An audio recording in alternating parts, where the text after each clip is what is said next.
Hello, today I welcome you to my world of watches, and in this video I'm going to show you my top 5 picks for the Rolex Submariner alternatives for under $100. Let's see what it's all about. I think a lot of people would agree that the Rolex Submariner is probably the most iconic watch of all time, but with all that beauty comes a heavy price which a lot of people, including me, cannot afford. So I thought I'd give you my top 5 alternatives to this watch. Now, one thing to keep in mind, these are only my suggestions. I've only held one of them in my hand, so you'll have to do a little bit of research by yourself, but I've picked them based on the overall reputation and the reviews I saw in the watch community. Also, if you have any suggestions that I should have included, please leave them in the comment sections down below. Now, let's see some watches. So the first one, and also the cheapest on the list, is the Tevise T801A. Now this one I actually own myself, although I've changed the band to a slightly more refreshing one, as this one is in my collection for more than a year now, so it has quite some scratches. And I have to say, for the price, I doubt you can find a cheaper, proper mechanical Rolex Submariner homage. So it comes in at around $24, but there are constant flash sales happening on GearBest that are knocking down prices quite a bit actually. I got mine for $18 on a flash sale too. 42mm in diameter, 14.5mm thick, and weighs at 135 grams, so quite a chunky piece after all. The case is made out of coated brass, the bracelet is stainless steel, and mineral glass, and the water resistance is only 30 meters, so we're not going for a dive with it in any time soon. The bezel insert is aluminum 60 click, and the dial has a fairly nice sunburst effect.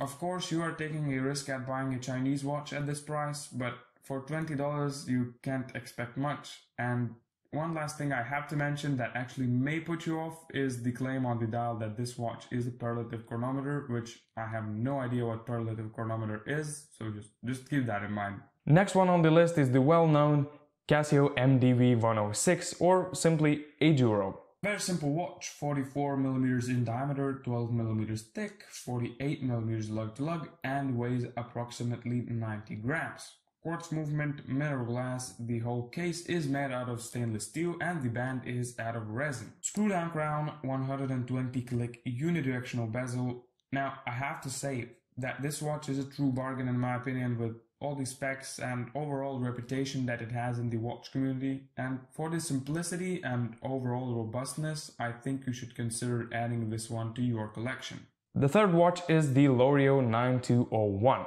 Classic size at 40mm in diameter, 30mm thick, 20mm lug to lug, weighs I believe somewhere around 160 grams, but correct me if I'm wrong. The price is also fair for this watch at $64. The whole watch is made out of stainless steel, aluminum bezel insert. The bezel itself is 120 click unidirectional, solid end links, polished mid links, nice sunburst effect again, and a sapphire crystal. Now, the movement is Seagull, which is hacking and hand winding, and it even claims to be 200 meters water resistant, so you could potentially go diving with it, but so far there are no tests and it's not certified, so you'll have to try it yourself. If you would like to find out a little bit more about this watch, I'll leave a link in the description down below of the review of this watch made by JustOneMoreWatch, and now let's continue.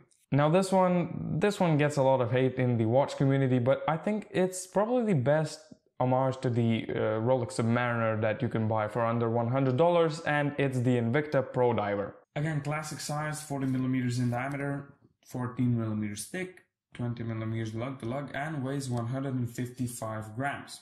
Materials are quite similar to the previous watch, full 316L stainless steel body, solid links, although not solid end links, and mid links are polished. Mineral crystal, screw down crown, 120 click unidirectional bezel. Again, you can choose between a Coinedge and a Scaloop style bezels, and a proper 200 meters water resistance. The dial has somewhat of a sunburst effect. The indices are applied, but too small in my opinion. The Invicta logo is applied too. Also, there's a huge Invicta name embossed on the side of the case, just letting you know. Some people really don't like this part of the watch. And the movement is a true workhorse. It's a Seiko NH35A. The display case back lets you look at it easily, and also a nice signed rotor.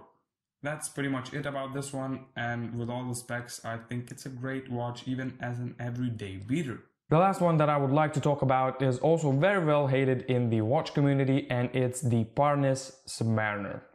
Now this one you'll have to do a little bit of research on yourself because there are not many reviews about this watch, but basic specifications: 40mm in diameter, 14mm thick and 20mm lug to lug. Full 316L stainless steel body, sapphire crystal, screw down crown and a ceramic 120 click unidirectional bezel, solid end links and a quite reliable Miyota 8215 movement, all yours for $90. There's no claim that it's a dive watch, and I believe it's only 30 meters water resistant, so that could be a negative. You can also choose a sterile dial with no name on it. With all the specs, it almost sounds too good to be true, but overall a great watch from what I see. So there you go, these are all of my suggestions for the Rolex Submariner alternatives for under $100. Now, I've said it before and I'll say it again, do your own research before buying any of these pieces. Most of them are known in the watch community, but they might not match your expectations. I hope you liked this video. If you did, please leave a like and also subscribe to the channel and hit that little bell so you'll get notified when I upload a new video. And now, thanks for watching. I'll see you next time.